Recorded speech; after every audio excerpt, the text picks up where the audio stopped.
Hey, RotoBallers. I'm Pierre Camus, managing editor and lead writer of fantasy football at RotoBaller.com, here to give you my must-have players for 2021.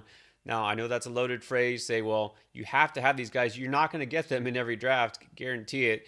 But these are the players that I'm targeting at their current ADP wherever I can get them. And let's start with number one, and that is Calvin Ridley.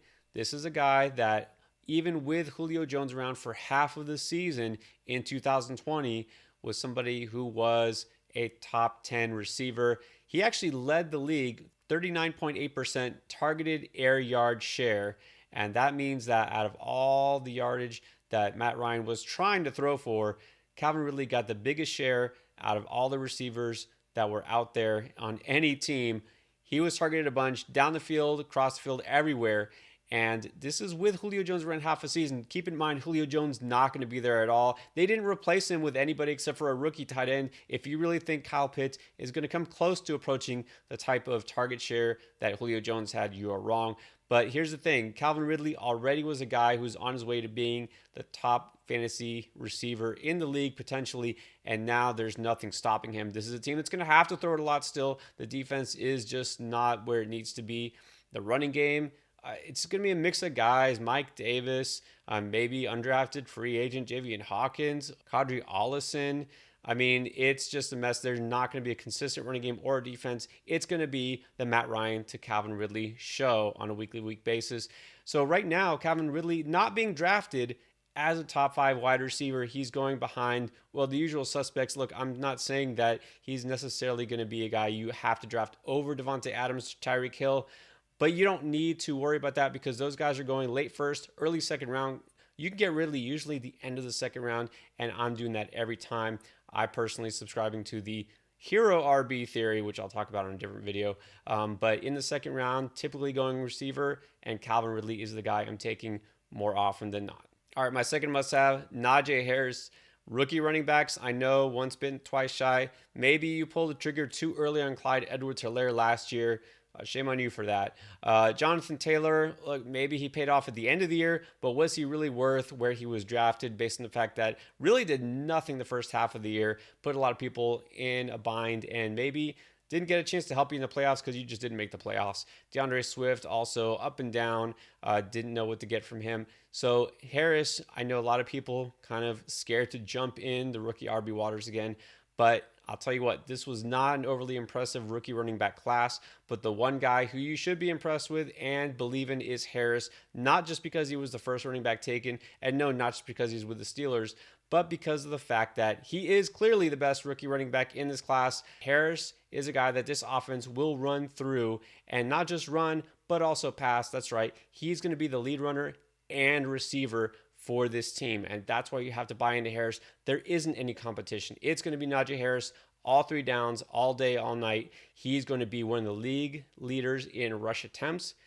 and in targets for running backs. That is something I guarantee, and he's going to be very effective at it. I know there's some concerns with the offensive line. I get it. It's not a great offensive line. I will admit that. It doesn't have to be. Okay, so Josh Jacobs as a rookie got a ton of volume, and that's what made him valuable. It's not that the Raiders had this amazing offense or this amazing offensive line. It's the fact that he got touches galore, and that's what Harris is going to do. So I have him as a must-have player. I'm waiting on my RB2, or maybe even if I don't take an RB first and I want to get my first running back in the second or third round, Najee Harris is the guy I'm targeting.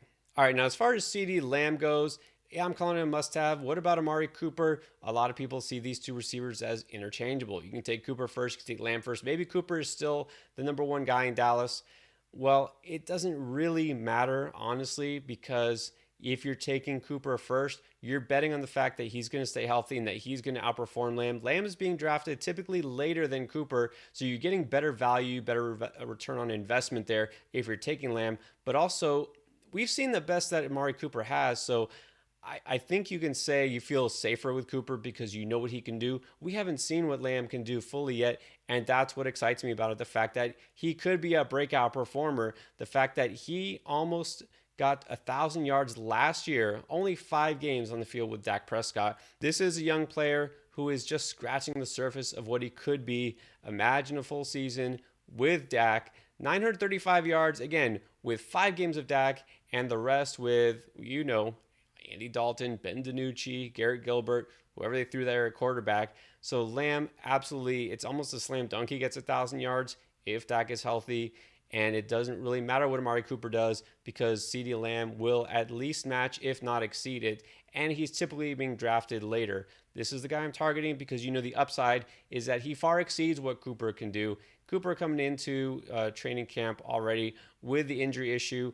I know it's not necessarily going to hold him out of regular season action, but it's still something to consider. And Lamb could absolutely pass him in receiving work anyway. So Lamb is a guy I'm targeting as a potential top 10 receiver, and he's not really being drafted as one, usually available in the 4th round or later.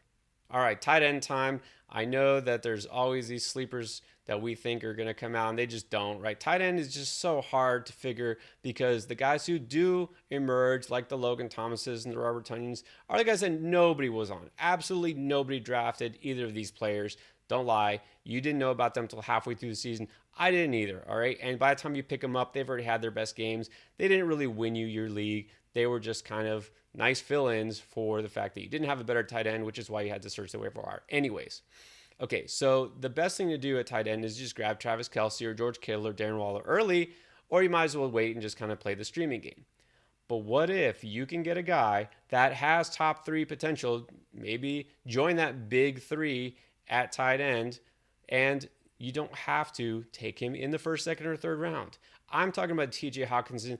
I really feel this is the year that he takes that step forward. Let's not forget, this guy drafted in the top 10 overall. He's going to be a focal point of this offense. There's not a lot else going on. Let's just face it, this receiving core is a little helter-skelter. We got a guy who didn't even play last year, Tyrell Williams, who's also had some injury history. Rashad Perriman on his 5th team in 5 years.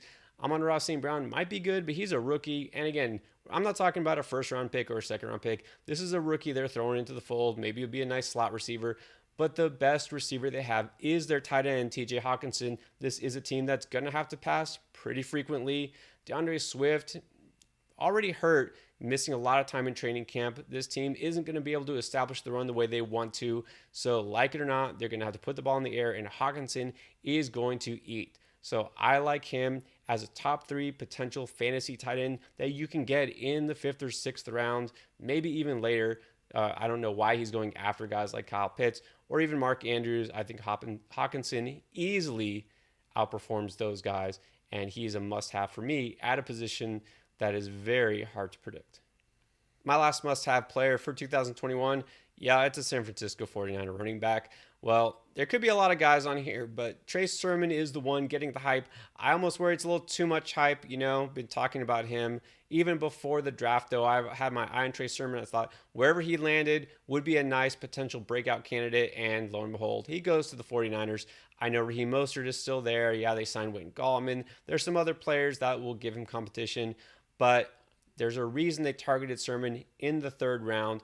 There's a reason why they drafted a running back in the first place when they seem to have enough bodies there already.